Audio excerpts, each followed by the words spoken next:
Kelly Neal stood beside his father's casket on a gray November morning in 2024, trying to memorize every detail of Richard Neal's peaceful face before they closed the lid forever. At 34 years old, Kelly had faced plenty of difficult moments in his life, but nothing had prepared him for this. His father, the man who had immigrated from Taiwan with nothing but an engineering degree and $200 in his pocket, was gone. Richard had worked as a quality control manager at an automotive parts factory for 32 years, never making more than $68,000 a year, but he'd sacrificed everything to give Kelly opportunities he'd never had. 3 weeks ago, pancreatic cancer had stolen him in less than 4 months from diagnosis. He was 67 years old. But as Kelly stood there in the small chapel in suburban Detroit, surrounded by his father's friends and colleagues, he wasn't thinking about any of that. He was watching his wife check her watch for the 7th time in 20 minutes. Frida's fingers kept drifting to her wrist. A quick glance. Another. Then her eyes would scan the chapel entrance like she was expecting someone. Or worse, like she couldn't wait to leave. Each time she did it, something cold and sharp twisted deeper into Kelly's chest. This wasn't grief distraction. This was impatience. This was someone who wanted to be anywhere but here.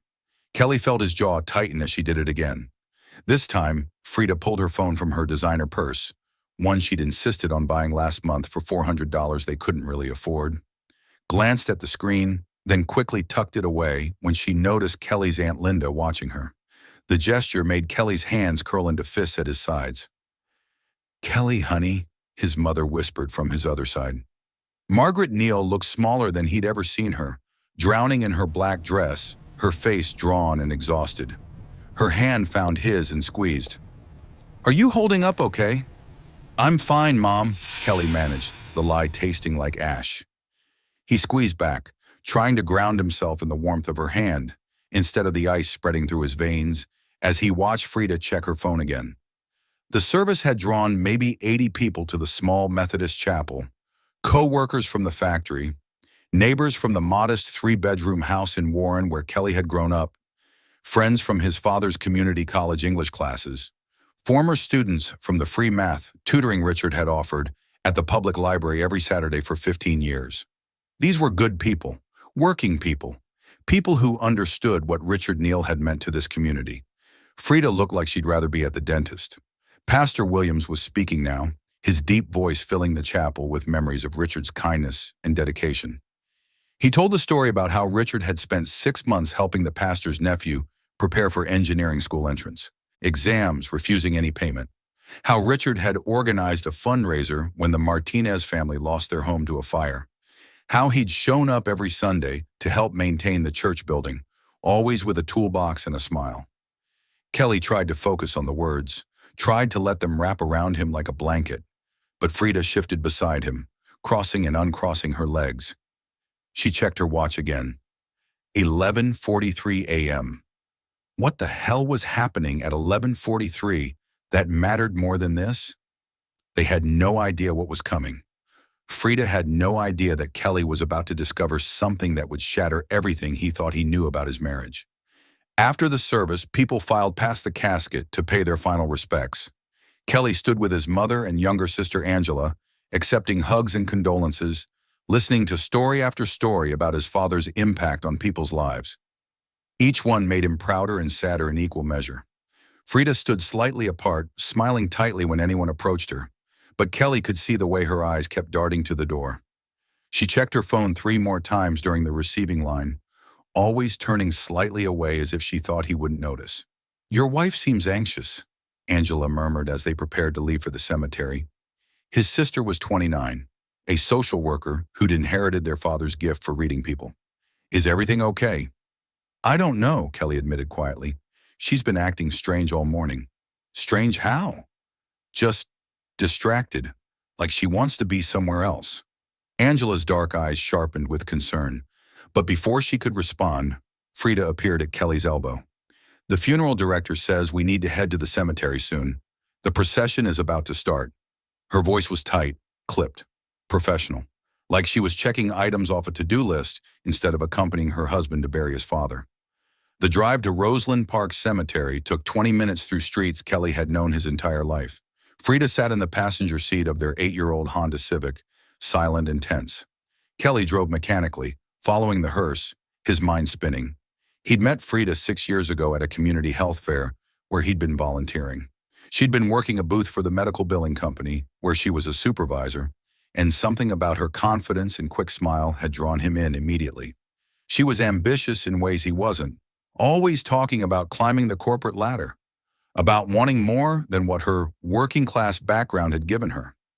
Kelly, content with his job as a high school math teacher, making $47,000 a year, had found her drive inspiring. But lately, over the past few months, something had shifted. She'd become distant, critical. She'd started making comments about their finances, about how they'd never get ahead on a teacher's salary, about how her friend Tiffany's husband made 6 figures in medical device sales. She'd pushed Kelly to look into pharmaceutical sales positions, to give up teaching for something more lucrative. Kelly had resisted. He loved teaching. He loved seeing kids' faces light up when they finally understood a difficult concept. He loved being the kind of teacher his father had encouraged him to be, someone who cared more about impact than income. Frida had started spending more time with Tiffany and her circle of friends, women married to men who drove BMWs and lived in the newer subdivisions, who took Caribbean cruises and hired landscapers. Kelly had tried to be understanding. Everyone needed friends, but the more time Frida spent with them, the more she seemed to resent their life. At the cemetery, they gathered around the gravesite under a white canopy. The November wind cut through Kelly's suit jacket, but he barely felt it.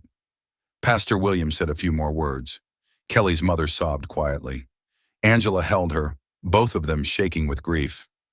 Frida checked her watch again. That's when Kelly felt something inside him crack. His father was being lowered into the ground, his mother was breaking apart, and his wife was more concerned with the time than with being present for the worst day of his life. As people began to disperse, offering final condolences and heading back to their cars, Kelly made a decision. He needed to know what was so important. He needed to understand why Frida couldn't give him this one day. "I'm going to ride back with Mom and Angela," Kelly said quietly. "Why don't you go ahead? I know you have things to do." Frida's head snapped toward him, surprise flickering across her face. "Are you sure? I can wait." "No, it's fine, really." He kept his voice neutral, but he was watching her carefully. "You've been checking your watch all morning. Whatever you need to do, go do it." Guilt flashed across her face, quick and unmistakable. "Kelly, I'm sorry. I know how this looks. It's just, there's something at work that—" "It's Saturday, Frida." The lie died on her lips. She opened her mouth, closed it, then tried again. "It's complicated. I'll explain later. I need to be somewhere at 1 o'clock. On the day of my father's funeral. I'm sorry." Her voice was barely a whisper. "I'm so sorry. I'll see you at home later, okay? We'll talk then." If you enjoy stories of shocking betrayals, hidden secrets, and justice served cold, like this video and subscribe to the channel now. There are brand new stories here every day, each one more intense than the last one, and tell me where you are watching from. Frida left quickly, practically running to their car. Kelly watched her go, that cold feeling in his chest spreading like frost. Something was very wrong. He could feel it in his bones. He spent the next 2 hours at his parents' house, his mother's house now, accepting casseroles and sympathy from neighbors. His mother kept trying to be strong, but Kelly could see her crumbling. Angela stayed close, managing the visitors, making sure their mother ate something, being the capable, organized person she'd always been. Around 3 o'clock, Kelly excused himself. "I should get home. Check on Frida. Make sure she's okay." His mother nodded, understanding. "Go, sweetheart. Thank you for being here. Your father would be so proud of you." The words made his throat tight. He hugged her hard, breathing in the familiar scent of her perfume and grief, then headed home. Their apartment was in a modest complex off 8 Mile Road, a 2-bedroom they'd rented for $900 a month for the past 4 years. Nothing fancy, but it was clean and safe, and Kelly had always been grateful for it. Frida had started calling it cramped about 6 months ago. Her car was in the parking lot. Kelly parked beside it and sat for a moment, his hands on the steering wheel. What was he about to walk into? Part of him wanted to just go inside, trust his wife, believe whatever explanation she offered. But another part, the part that had been growing louder over the past few months, knew that something fundamental had broken between them. He pulled out his phone and opened the Find My Friends app they'd set up years ago for safety. Frida's location showed her at home, but as Kelly stared at the little icon representing his wife, a memory surfaced. 3 weeks ago, the day after they'd gotten his father's terminal diagnosis, Kelly had come home early from the hospital. He'd been devastated, needing Frida's comfort, but she'd been on the phone in their bedroom, her voice low and urgent. And when Kelly had opened the door, she'd jumped like she'd been caught stealing. "I have to go," she'd said quickly into the phone. "Yes, Thursday, I'll be there." Then she'd hung up and smiled at Kelly, asking about his father with what seemed like genuine concern. But now, standing in the parking lot, Kelly remembered the guilt in her eyes, the way she'd tucked her phone away quickly, the way she'd been different after that call. His hands were shaking as he got out of the car. The November air bit at his face, but he barely felt it. He climbed the stairs to their second-floor apartment, his heart pounding harder with each step. The front door was unlocked. He pushed it open quietly. Voices. Frida was talking to someone. A man. Kelly froze in the entryway, his entire body going cold. "Can't keep doing this," Frida was saying. Her voice came from the living room, tense and emotional. "I know the timing is awful, but Kelly is already suspicious. Did you see how he looked at me at the funeral? Frida, you need to calm down." The male voice was unfamiliar, smooth and confident. "We've been careful. He doesn't know anything." "He knows something's wrong. God, I felt like such a horrible person today. His father died, and I couldn't even—" Her voice cracked. "This is so much harder than I thought it would be." Kelly's vision tunneled. His wife, another man, in their apartment, on the day they buried his father. The betrayal was so complete, so devastating, that for a moment he couldn't move, couldn't breathe, couldn't think. "You said you'd leave him after the funeral," the man said. "Are you backing out?" "Leave him." The words detonated in Kelly's brain like a bomb. "No, I'm not backing out. I need time to do this right. He's going through so much." "You're making excuses, Frida. Either you want this or you don't. I've been patient, but I'm not going to wait forever while you play house with a high school teacher who's never going to give you the life you want." The contempt in the man's voice made Kelly's hands curl into fists, but he still couldn't move, couldn't reveal himself. Some part of him needed to hear all of it, needed to know exactly how far this betrayal went. "That's not fair," Frida protested, but her voice was weak. "Kelly is a good man. He's not ambitious like you. He doesn't want more out of life. And I do. I want more." "Then take it. We leave for Miami on Wednesday. I've got the condo lined up. The job offer is solid. You'll make triple what you're making now as my operations manager. But you need to tell him, Frida. You need to end this." Miami. A job offer. Operations manager. The pieces were clicking together in Kelly's brain, forming a picture he desperately didn't want to see. "I will," Frida said. "I'll tell him this week, I promise. You'd better, because I'm not playing games here. I'm offering you a real future. Money, success, everything you've wanted. But I need to know you're all in." There was a pause, then Frida's voice quieter now. "I'm all in, Bauer. I promise. I just need a few more days." Bauer. The name rang a bell. Frida's district manager. The guy she'd mentioned occasionally over the past year. The guy who drove a Lexus and had a vacation property in Florida. The guy who was apparently offering Kelly's wife a new life. Kelly finally moved. He pushed the door fully open and stepped into the living room. They were standing by the window, close but not touching. Frida whirled around, her face going white. The man Bauer was everything Kelly expected. Mid-40s, tan, expensive suit, even on a Saturday. The kind of practiced confidence that came from a lifetime of getting what he wanted. "Kelly," Frida gasped, "you're home early. You thought I'd stay longer with my grieving mother so you could plan your escape with your boss." Kelly's voice was eerily calm. He was almost surprised by how steady it sounded. "Sorry to interrupt." "It's not what you think," Frida started, but Bauer cut her off. "Actually, it's exactly what he thinks." Bauer's eyes were cold as he looked at Kelly. Frida and I have been seeing each other for 6 months. She's been offered a position with my company in Miami, and she's accepted. She was going to tell you this week. 6 months. The words hit Kelly like a physical blow. 6 months of lies.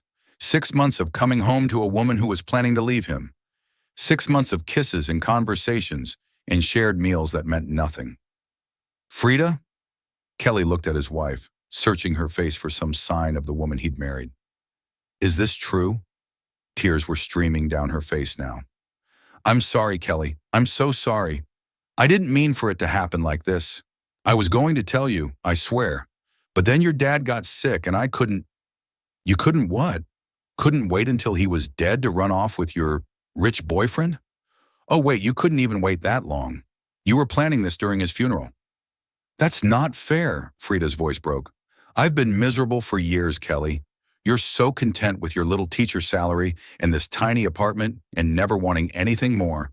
I want a real life. I want to travel and live somewhere nice and not worry about money every single month. So you cheated on me for 6 months with your boss. She deserves better than this, Bauer interjected, his voice dripping with condescension. She deserves someone who can actually provide for her, who has ambition, who wants to succeed in life instead of babysitting teenagers for $47,000 a year. The specific mention of his salary, clearly something Frida had shared, made Kelly's stomach turn. They'd been laughing about him, pitying him, making him the joke. But Kelly didn't explode, didn't rage. Instead, he felt something cold and clear settle over him like a sheet of ice. They had no idea what was coming. They had no idea what he knew that they didn't. You should leave, Kelly said quietly, looking at Bauer. This is my home. Get out. Gladly. Bauer turned to Frida. Pack your things. You can stay with me until Wednesday.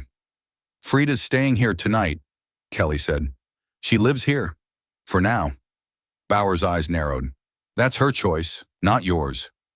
Actually, Kelly said, pulling out his phone, I recorded your entire conversation. Every word, including the part where you, as Frida's direct supervisor, offered her a job in exchange for a romantic relationship. That's a clear violation of your company's ethics policy. I looked it up last month when I started getting suspicious. The color drained from Bauer's face. Your bluff. Kelly played back 15 seconds of audio. Frida's voice clear as day. I'm all in, Bauer, I promise.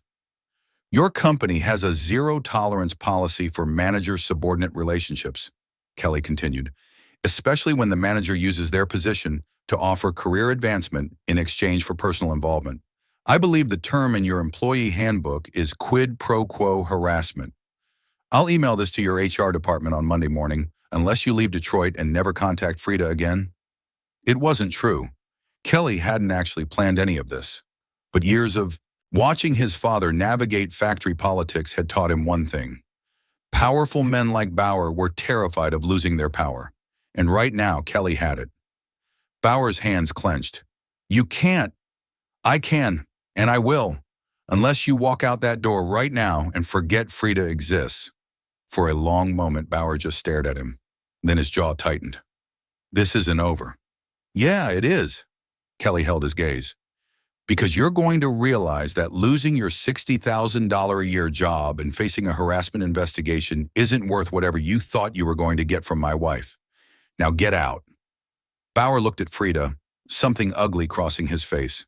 I guess I misjudged you. Turns out your husband has more spine than you gave him credit for. Then he grabbed his jacket and walked out, slamming the door behind him. The apartment fell silent except for Frida's ragged breathing. Kelly, she whispered. Please, let me explain. Get out. This is my home too. Get out, Kelly repeated. Go to a hotel. Go to Tiffany's. I don't care, but you're not staying here tonight. Frida stared at him, tears streaming down her face, makeup ruined. I'm sorry. I'm so sorry. I never wanted to hurt you. But you did, for 6 months, while my father was dying. Kelly felt something breaking inside him, but he kept his voice level. You stood beside me at his funeral today and checked your watch because you couldn't wait to get back to planning your escape. So no, Frida, you don't get to be sorry. You don't get to explain. You get to leave. She grabbed her purse with shaking hands, started for the door, and then turned back. I really did love you once, Kelly. I hope you know that. I hope I stopped caring, he replied. After she left, Kelly stood in the middle of their apartment, his apartment now, and finally let himself feel it. The grief, the betrayal, the devastating loss of not just his father, but his marriage, his future, everything he'd built over the past 6 years. But underneath the pain, something else was stirring, something cold and calculating. Frida and Bauer thought they'd won, thought they were getting away clean. They had no idea what Kelly Neal was capable of when pushed, and they had no idea what he was about to discover in his father's papers that would change everything. The next morning, Kelly woke up on his mother's couch with a pounding headache and the worst emotional hangover of his life. He'd driven there after Frida left, unable to face their empty apartment. Angela had answered the door, taken one look at his face, and pulled him inside without a word. He hadn't told them everything, just that Frida had been having an affair and was leaving him. His mother had wept. Whether for him or for the fact that this happened on the day they buried Richard, Kelly couldn't tell. Probably both. Angela had alternated between fury and fierce protectiveness, making him tea and cursing Frida's name with creative combinations of profanity. Now at 7 a.m. on a Sunday morning, Kelly found himself alone in the small living room. The house smelled like his childhood, his mother's cooking, old books, and the faint scent of his father's aftershave that still lingered everywhere. It made his chest ache. He pulled out his phone. 12 missed calls from Frida, 8 text messages ranging from apologies to justifications to anger. He deleted them all without reading past the first few words. There was also a message from an unknown number. This is Bauer. We need to talk. Call me. Kelly almost laughed. No chance in hell. He was about to put his phone away when he remembered something. His father's lawyer had called 3 days before the funeral, saying they needed to schedule a reading of the will. At the time, Kelly had barely registered it. His father had been a factory worker. There wouldn't be much to discuss. Probably just making sure the house went to his mother, maybe some small savings account. But now, sitting in the quiet house, Kelly felt a strange pull to his father's home office.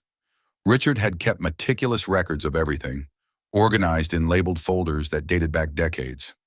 If there was something to know about his father's affairs, it would be in that office. Kelly stood and padded quietly down the hallway.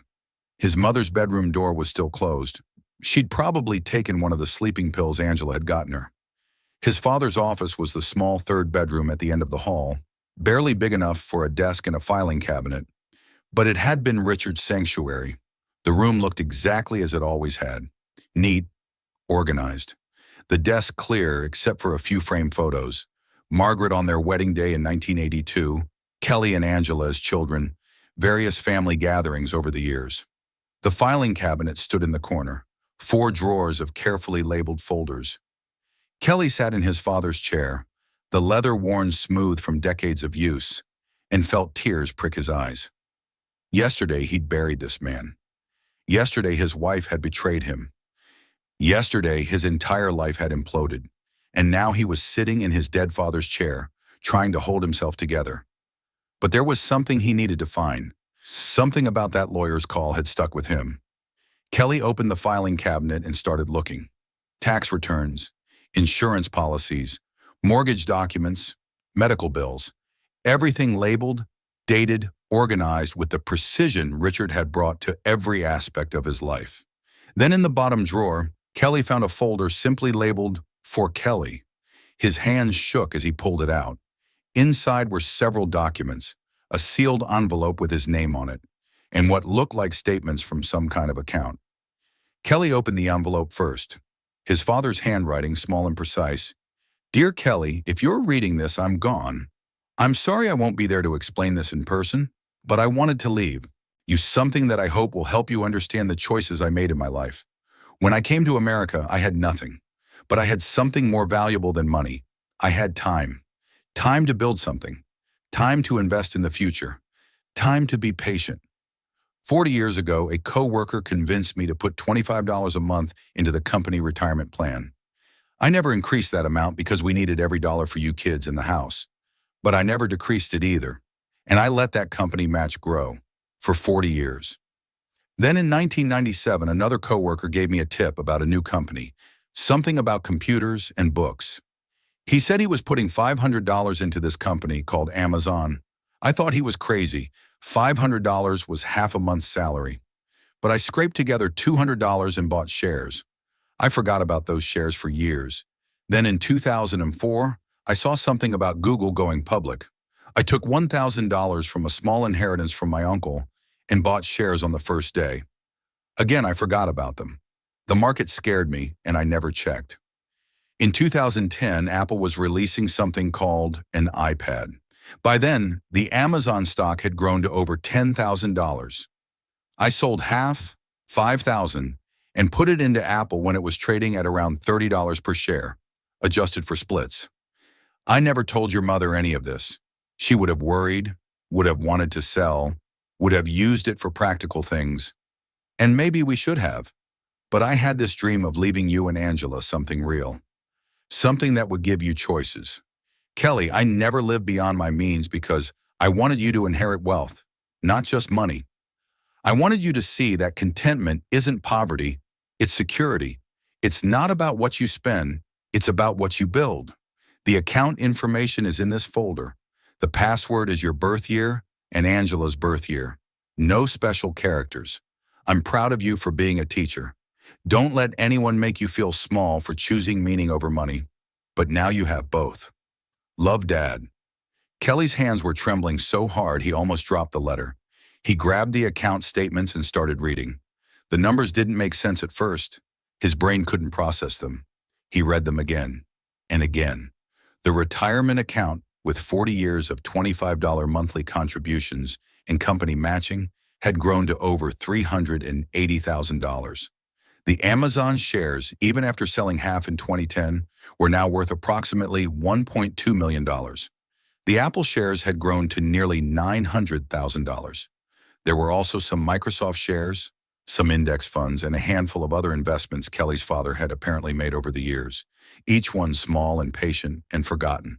The total portfolio value, as of the last statement dated 2 weeks before his father's death, was approximately $2.7 million. Kelly stopped breathing. His father, his humble, quiet, factory worker father, who'd worn the same jacket for 15 years and driven a used Toyota for 2 decades, had been a multi-millionaire. And he'd left it all to Kelly and Angela, split equally. Make sure you're subscribed to this channel if you have not, because the ending of this story will blow your mind. And drop a comment below telling me what you think Kelly should do next. Kelly sat in stunned silence for what felt like hours, but was probably only minutes. His entire worldview was reshaping itself. Every memory of his father was reframing through this new lens. The modest house, the used cars, the careful budgeting, the clipped coupons. None of it had been poverty. All of it had been choice. His father had chosen to live simply while building a fortune in the background, all so his children would have freedom. And Frida had left him. Left him because he made $47,000 a year teaching. The irony was so sharp it almost made him laugh. Almost. Because as Kelly sat there with these papers in his hands, another thought occurred to him. Frida didn't know about this. Neither did Bauer. They'd made their calculations based on Kelly being a poor teacher who would never amount to anything. They had no idea that Kelly Neal had just inherited over $1 million. And suddenly Kelly saw a path forward, a way to handle this divorce, this betrayal, this entire nightmare situation that would ensure justice without violence, without cruelty, just consequences. But first, he needed to talk to his mother and sister. Kelly found them in the kitchen an hour later. Angela was making breakfast while their mother sat at the table, staring into a cup of coffee. They both looked up when he entered, and Angela's expression immediately shifted to concern. "You look like you've seen a ghost," she said.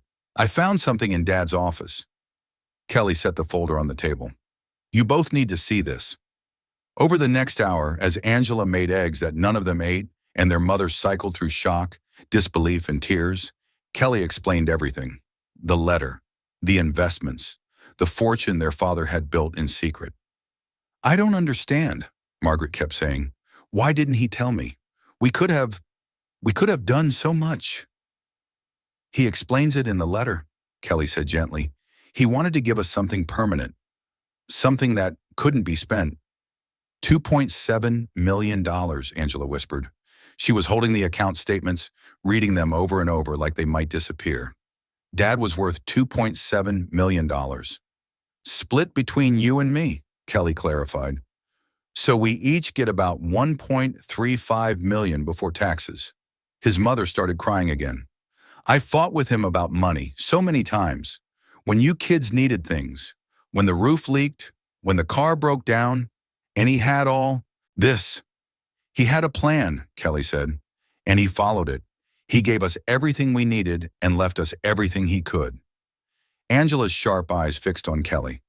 What are you going to do about Frida? Kelly smiled. It wasn't a nice smile. I'm going to give her exactly what she asked for. What does that mean? It means, Kelly said slowly, that Frida left me because I'm a poor teacher with no ambition. She and Bauer made a calculation that I wasn't worth her time or effort, so I'm going to let them live with that calculation. You're not going to tell her? Angela's eyes widened. About the money? Not yet. Not until the divorce is final. Kelly felt that cold clarity settling over him again. Frida wants out of our marriage because she thinks I'm worthless. So I'm going to give her the divorce she wants as fast as possible, with me keeping my worthless teacher salary and her walking away free and clear her amazing new life in Miami. Kelly, his mother said carefully, what are you planning? Nothing illegal, nothing cruel. I'm just going to let Frida and Bauer have exactly what they wanted, each other. Kelly met their eyes. And they'll have to live with knowing what they gave up. Over the next 2 days, Kelly made several important decisions. He called the family lawyer, Daniel Morrison, and explained the situation. Daniel was in his 60s, had known Richard for 30 years, and had handled simple legal matters for the family over the years. But his eyes sharpened considerably when Kelly mentioned the inheritance. You inherited what? Kelly showed him the statements. Daniel whistled low. Your father was a smart man, a very smart man. He looked at Kelly seriously. And your wife is leaving you for her boss, who doesn't know about any of this? Correct. When did you discover the inheritance? Sunday morning, 2 days ago. And when did your wife leave? Saturday afternoon, after the funeral. Daniel leaned back in his chair, thinking. Okay, this is delicate, but manageable. In Michigan, assets inherited during a marriage are considered separate property, not marital assets, as long as they're kept separate. Since your father died and you inherited after your separation, and the money is currently in accounts under his name, it won't be part of the divorce settlement. Even if we're not officially divorced yet? Correct, as long as you file quickly and can demonstrate that the inheritance occurred after your separation, it's yours alone. Daniel smiled slightly. Your father's timing, even in death, was impeccable. So Frida gets nothing from the inheritance? Nothing. Michigan is a no-fault divorce state, so even her affair won't affect the asset division significantly. She'll likely be entitled to half of any marital assets, your joint savings, half the value of your cars, things like that. But inherited assets stay with the inheritor. Daniel paused. I assume your marital assets are minimal? We have maybe $3,000 in joint savings and 2 cars worth a combined $12,000. Our furniture is secondhand. That's about it. Then your wife is walking away with maybe $7,000 or $8,000 total, plus whatever she's earned independently. Daniel's expression was carefully neutral. While you're keeping approximately $1.35 million, plus my teacher salary, plus your teacher salary, Daniel agreed, which she considered so worthless that she left you for someone with more money. They shared a moment of silent understanding. I want to file for divorce immediately, Kelly said. I want this done as quickly as possible. I'll draw up the papers today. Given the circumstances, your father's recent death, her affair, the clear evidence of infidelity, we can push for a fast, uncontested divorce. If she agrees to the terms, we could have this finalized in as little as 60 days. What terms should I offer? Daniel thought for a moment. Be generous with the marital assets. Make it easy for her to walk away. Offer her half of everything that's actually joint. The savings, the car she drives, half the furniture if she wants it, Don't fight her on anything. Make it look like you're just a heartbroken man who wants this over quickly, because that's exactly what she'll expect from the poor, defeated teacher. Precisely, Daniel smiled. Let her think she's getting everything she wanted. The truth will be much sweeter when she realizes what she gave up. Kelly left the lawyer's office with divorce papers that would be ready for delivery by Thursday. 3 more days. He spent those days moving methodically, carefully, making sure every step was documented and legal. He opened a new bank account at a different bank, under his name alone. He provided Daniel with power of attorney to handle the transfer of his father's investment accounts into his name. He inventoried every shared asset in the apartment, photographing everything, creating a spreadsheet of values. He also changed the locks on their apartment. In Michigan, since his name was the only one on the lease, Frida had insisted on that when they moved in, saying it would help his credit. He had the legal right to do so. He packed Frida's belongings carefully, everything she'd need, and stored them in a rented storage unit. Then he texted her the unit number and access code. Her response came within minutes. Seriously? You're locking me out of my own home? Kelly replied, It's my apartment. Only my name on the lease, but all your stuff is safe in storage. The code is in my previous message. You're being cruel. I'm being practical. Divorce papers will be delivered to your office Thursday. I suggest you read them carefully. Kelly, can we please just talk about this? No. He turned off his phone after that. Wednesday came. According to Frida's original plan, she should have been on a plane to Miami with Bauer by now, starting her glamorous new life. Instead, she was still in Detroit, staying with Tiffany according to Angela's intelligence gathering, and Bauer had apparently gone very quiet. Kelly wasn't surprised. Men like Bauer didn't actually want messy complications. They wanted easy upgrades, convenient affairs, situations that made them feel powerful. A woman whose husband had evidence of workplace harassment and was threatening to use it? That wasn't convenient anymore. On Thursday morning, Kelly went to school. His bereavement leave was over, and honestly, he needed the distraction. His students were kind, offering gentle condolences and being unusually well-behaved. By third period, Kelly felt almost normal again, until his phone buzzed with a message from Daniel. Papers delivered, she signed them. Wants me to tell you she hopes you'll be happy. Kelly stared at the message for a long moment. Frida had signed, just like that. No fight, no negotiation. She looked at the simple terms, split the savings and the car values, keep your own retirement accounts, no alimony, clean break, and she'd agreed. Because she thought she was getting the good end of the deal. She thought she was escaping poverty and a dead-end life with a teacher. She thought she was trading up. She had no idea she just signed away her claim to $1.35 million. If you're enjoying this story, hit that like button and let me know in the comments what you would have done in Kelly's situation. That afternoon, Kelly got a call from an unknown number. Against his better judgment, he answered. Kelly, it's Bauer. Kelly almost hung up, but curiosity held him. What do you want? I need to explain something. Frida and we're not together anymore. That did surprise him. Really? What happened to the Miami dream? Look, I never promised her anything long-term.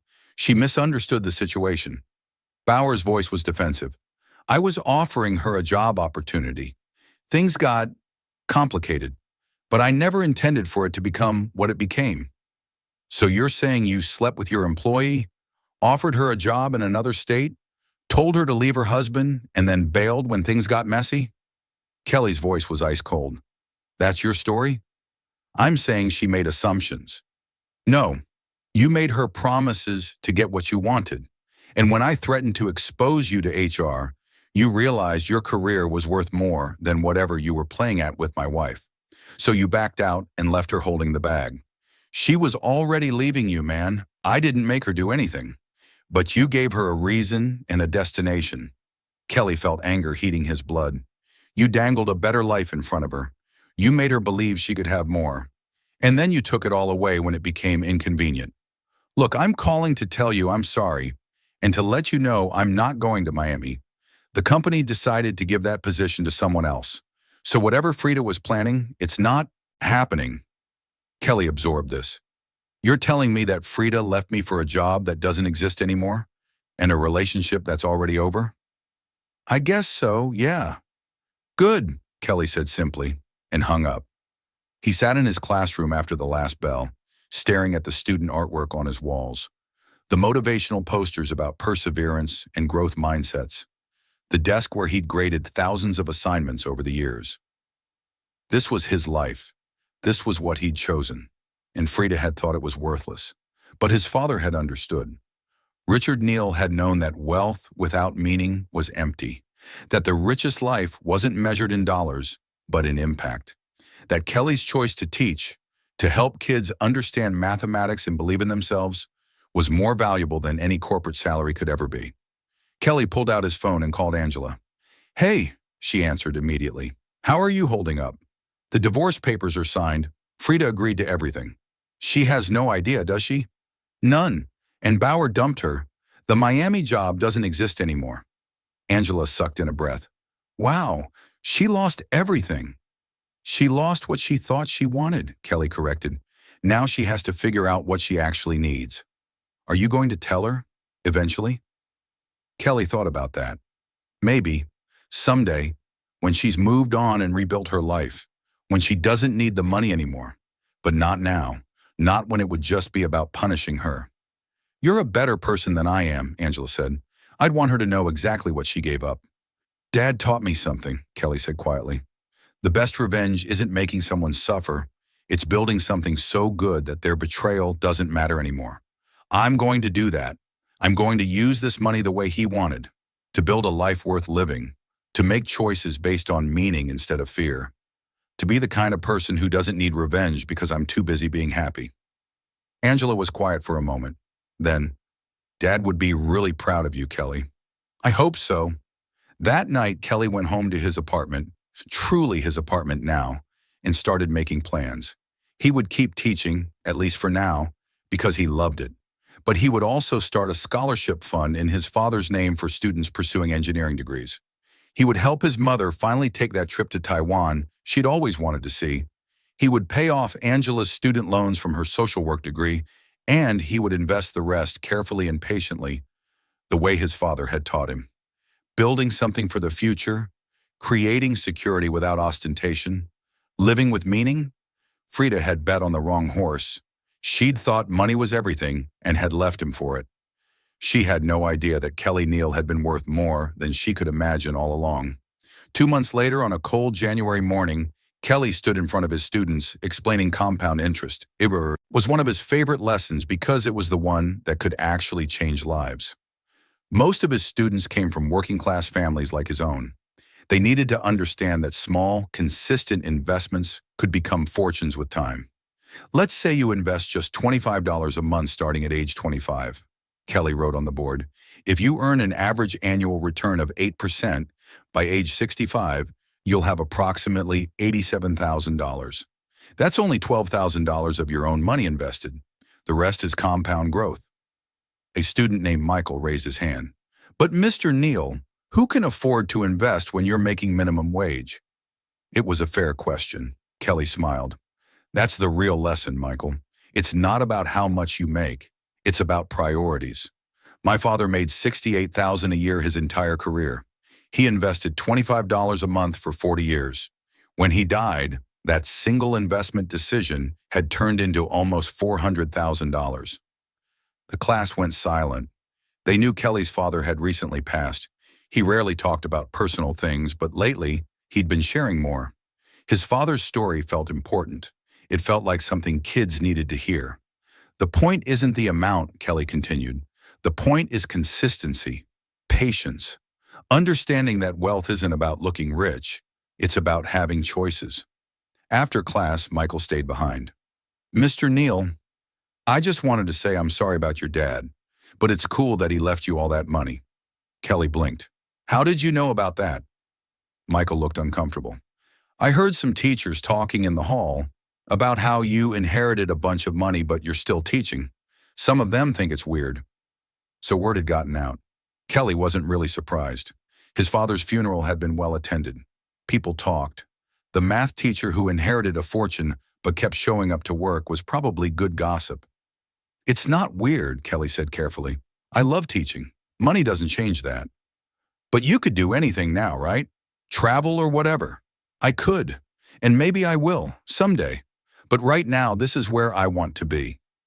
Kelly gestured to the classroom. These lessons matter, Michael. Understanding money matters. If I can help one of you avoid making financial mistakes, or empower one of you to start investing early, or teach one of you that your worth isn't determined by your salary, then this is exactly where I should be. Michael nodded slowly. That's pretty cool, Mr. Neal. After he left, Kelly sat at his desk, thinking. The divorce had been finalized 3 weeks ago. Frida had signed the papers, taken her $7,000 from their joint assets, and moved into an apartment in Royal Oak with Tiffany. She was still working at the same medical billing company, still in the same position, still living the same life she'd been so desperate to escape, except now she was alone. Kelly had seen her once, accidentally, at the grocery store. She'd looked tired, smaller somehow. When their eyes met, she'd frozen, then quickly turned away, disappearing down another aisle. He didn't chase her, didn't try to talk. There was nothing left to say, but he'd heard things through the network of mutual acquaintances. Bauer had left Detroit entirely, taking a position in California. The Miami job had been real, but he'd given it to someone else when things got messy with Frida. Tiffany had apparently called Frida stupid for throwing away her marriage for a man who didn't actually want her. Frida's other friends from that wealthy circle had quietly distanced themselves once she was no longer part of a couple. Kelly didn't feel satisfied by any of it. He just felt sad. Sad for what they'd had and lost. Sad for the Frida he'd married, who'd apparently been so unhappy that she'd imploded their entire life. Sad for the time wasted and the trust shattered. But he was also building something new. The scholarship fund in his father's name had been established through the University of Michigan's engineering department. $25,000 a year for students from working-class families pursuing engineering degrees, with preference given to first-generation immigrants or children of immigrants. The first recipients would be announced in the spring. His mother had cried when he told her. Then she'd shown him Richard's journals, notebooks where his father had written about his investment philosophy, his dreams for his children, his thoughts on what made a good life. Reading them had been like having conversations with his father again. He was so proud of you, Margaret had told Kelly over dinner at her house. He used to tell me, Kelly chose meaning over money, and that makes him richer than I could ever make him. But he did make me rich, Mom. No, honey, he gave you money. You made yourself rich by choosing what mattered. She'd squeezed his hand. There's a difference. Angela had handled her share of the inheritance differently. She'd immediately paid off her student loans, $48,000 gone in an instant, and then put the rest into a trust for their mother and into investments for her own future. She was still working as a social worker, still helping families navigate crisis, still choosing meaning over money just like Kelly. We're Dad's kids, she'd said when they met for coffee. We don't need to prove anything with money. We just need to live well. The Friday before Valentine's Day, Kelly received an unexpected email. It was from Frida. The subject line read, "I'm sorry." He almost deleted it without reading, but something made him open it. Kelly, I don't expect you to respond to this. I don't deserve your time or attention, but I need to say some things, even if you never read them. I heard you inherited money from your father, a lot of money, and I want you to know that's not why I'm writing. I don't want anything from you. I just need to tell you that I understand now what I threw away. It wasn't the money. I didn't know about the money, and honestly, if I had, it probably would have made everything worse. I would have been with you for the wrong reasons, or I would have felt justified in my resentment that we live modestly despite having wealth. What I threw away was you, your kindness, your principles, your quiet strength. The way you chose teaching because it mattered, not because it paid well. The way you honored your father by living according to his values instead of trying to impress people with expensive things. I was so focused on status and appearances and what other people had that I couldn't see what I already had. A good man who loved me, a simple but stable life, the freedom to make choices based on values instead of fear. Bauer was a fantasy. He represented escape from feeling ordinary. But ordinary was the gift, Kelly. Ordinary was where real life happened, and I traded it for nothing. I'm not asking for forgiveness. I'm not asking for another chance. I know I destroyed that forever when I checked my watch at your father's funeral and thought about another man. I just wanted you to know that I understand what I lost, and I'm sorry. I hope you're happy. I hope you find someone who values what I couldn't see, and I hope your father is resting peacefully, knowing he raised someone who stayed true to himself no matter what. Frida. Kelly read the email 3 times. Then he sat with it, letting himself feel the complicated mixture of emotions it stirred up. Anger, sadness, a strange kind of relief that she understood finally what had actually mattered.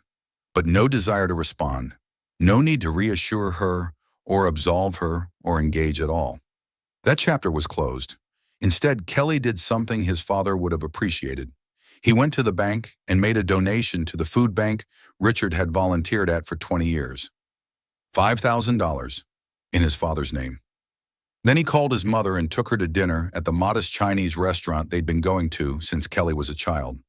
They talked about Richard, about memories, about the future, about how wealth was measured in love and legacy, not dollar signs. Your father used to say something, Margaret told him over fried rice. He'd say, "The richest man is the one who needs the least to be happy." He was right, Kelly said. But he also wanted you to have choices, Kelly. Don't let his humility make you feel guilty about having money.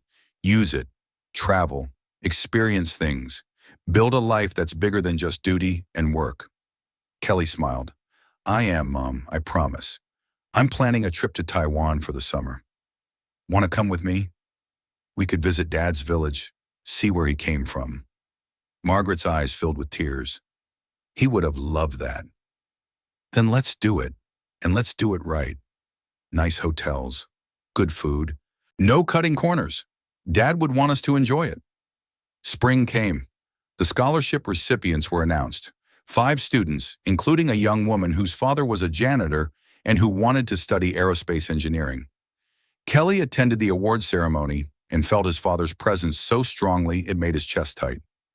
At school, his reputation had shifted. Students started coming to him for financial advice. Teachers asked about investment strategies. The principal approached him about teaching a personal finance elective next year. We need more of this, Principal Davis said.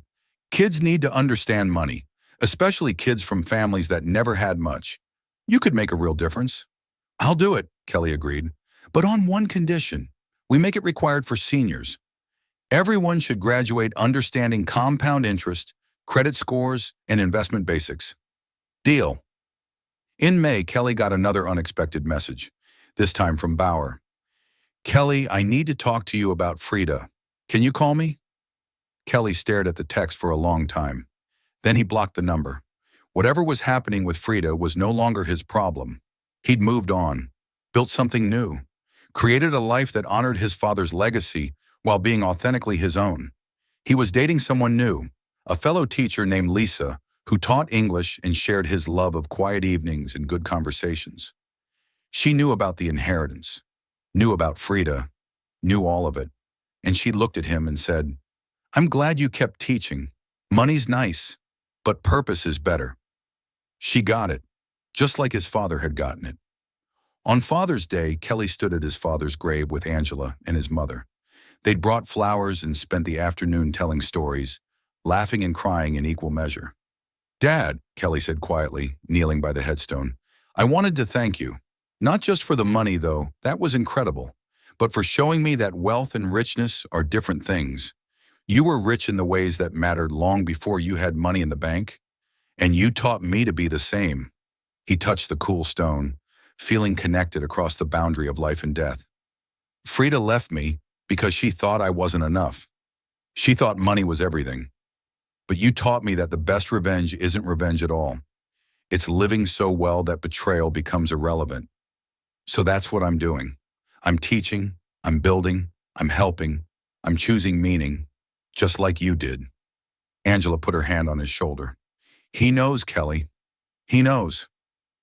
That summer, Kelly and his mother traveled to Taiwan. They visited Richard's childhood village, met distant relatives, toured the universities where Richard had dreamed of studying before immigrating. They ate at night markets and hiked in mountains and learned about the country Richard had left behind to build a better life for his family. One night, sitting on a hotel balcony overlooking Taipei, Margaret told Kelly a story she'd never shared before. When your father first told me he was putting money into the stock market, I was furious. We needed that money for practical things. But he said something that made me understand. He said, I'm not investing in companies. I'm investing in our children's freedom, freedom to choose teaching over sales, freedom to be social workers instead of lawyers, freedom to measure success by impact instead of income. Kelly felt tears on his face. He really said that? He did. And he was right. Margaret looked at her son. You're free, Kelly. Free to live according to your values. Free to teach because you love it, not because you need the money. Free to be the man your father raised you to be. That's the real inheritance. What did you learn from all this? She asked him later. Kelly thought carefully. I learned that Frida was right about one thing. I wasn't ambitious in the way she wanted. I wasn't interested in status or appearances or climbing corporate ladders. But I was ambitious about things that mattered, about being a good teacher, about helping kids, about living with integrity. He paused, watching the city lights. I also learned that the best revenge is no revenge. Frida bet that I was worthless. She lost that bet, but her losing didn't make me win. I was already winning. I just didn't know how to see it. And now? Now I see it clearly. Wealth isn't about bank accounts. It's about waking up every day and knowing you're doing something that matters. It's about having people you love and who love you back. It's about making choices that honor the sacrifices others made for you. Kelly looked at his mother.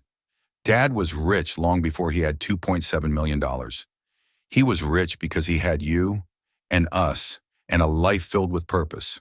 The money was just the proof that patience and principle pay off. But the real payoff was the life he lived. Margaret wiped her eyes. I wish he could hear you say that. I think he can, Kelly said. I think he knows. When they returned to Detroit, Kelly made his final major decision about the inheritance. He would keep $1 million invested, growing slowly and securely, ensuring long-term financial freedom. The remaining $350,000 would be put toward building something his father would have loved.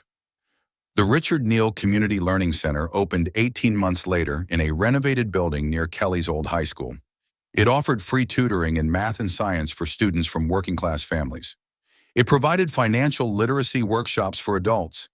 It had a small computer lab and a library filled with books about investing, engineering, and achieving dreams through patience and discipline. Frida attended the grand opening. Kelly saw her in the back of the room during his speech, tears streaming down her face. Afterward, she approached him carefully. Kelly, she said quietly, this is beautiful. Your dad would be so proud. Thank you, Kelly replied. And he meant it. There was no anger left, no bitterness, just acknowledgement of what had been and what was now. I need to tell you something, Frida continued. Bauer reached out to me a few months ago. He wanted to get back together, said he'd made a mistake. Kelly waited. I told him no, because I finally understood what you tried to show me. That character matters more than career. That kindness matters more than money. That the man who stays true to himself is worth more than the man who sells himself for status. She looked at Kelly with genuine regret. I was chasing the wrong thing, and by the time I figured it out, I'd already thrown away the right thing. I hope you find what you're looking for, Kelly said sincerely. I hope you build a good life. I hope so too. Frida smiled sadly. For what it's worth, seeing what you've built here, seeing how you've honored your father, it makes me understand why you were checking your watch at the funeral. Kelly frowned. I wasn't checking my watch. That was you. Frida shook her head. No, Kelly. After the service, when everyone was leaving, I saw you check your phone. I assumed you were being rude, but Angela told me later that you'd been looking at your father's last text message to you, reading it over and over. You weren't being disrespectful. You were grieving. Kelly's throat tightened. He had done that. His father's last text had been sent 2 days before he died. Proud of you, son. Always was. Always will be. I was wrong about so many things, Frida whispered. I'm sorry I didn't see who you really were. I'm sorry too, Kelly said. I'm sorry you were unhappy. I'm sorry I didn't notice. I'm sorry we couldn't find a way to fix it before it broke completely. We weren't right for each other, Frida said, but that doesn't mean you weren't right. You were exactly who you should be. I was the one who needed to change. They stood in comfortable silence for a moment. Then Frida touched his arm gently. Thank you for this, for the center, for honoring your dad this way, for showing all of us what really matters. After she left, Lisa found Kelly and took his hand. You okay? Yeah, Kelly said, meaning it. I really am. That night, standing in the learning center his father's sacrifice had made possible, Kelly thought about the full journey, the funeral where everything fell apart, the discovery that changed everything, the divorce that freed him, the rebuilding that defined him. His father had given him two gifts. The money was one, but the greater gift was the lesson that wealth means nothing without character, that success means nothing without meaning, and that the richest life is the one lived according to principles that outlast you. Frida had checked her watch at the funeral because she was eager to escape a life she found limiting. She'd wanted more money, more status, more excitement. Kelly had discovered he already had everything that mattered. He just hadn't known how to count it. If you enjoyed this story, like this video and leave a comment telling me what you thought. And if you're not already subscribed to the channel, please subscribe and hit the notification bell to get alerts for new stories like this one. Thanks for watching, and I'll see you next time. Sometimes the best revenge isn't revenge at all. It's letting people face the consequences of their own choices while you build something so beautiful they can only watch from the outside. Kelly Neal learned that wealth is measured in legacy, not luxury. That the richest inheritance isn't money but values. That the greatest tribute to a parent is living in a way that honors their sacrifice. His father had worked for $68,000 a year and died a multimillionaire. But he'd been rich long before the bank accounts proved it. He'd been rich in the ways that actually mattered.